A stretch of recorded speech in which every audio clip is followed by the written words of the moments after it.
СДСМ бараат од министерката за образование Весна Јаневска и ВМРО ДПМН да застанат на страната на студентите, обвинувајќи ги за кратење на нивните права со новите измени во Законот за стипендии на доместок.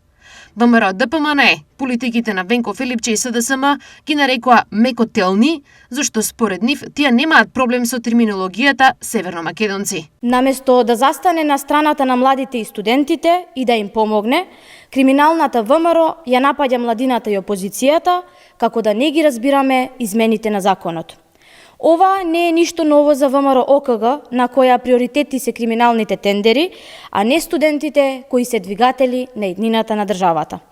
Откако студентите кренаа глас против политиките на ВМРО, власта панично се обидува да го минимизира проблемот. Филипче и СДС немаат против ние да бидеме северномакедонци, напротив, тие ја потврдуваат и шират оваа терминологија.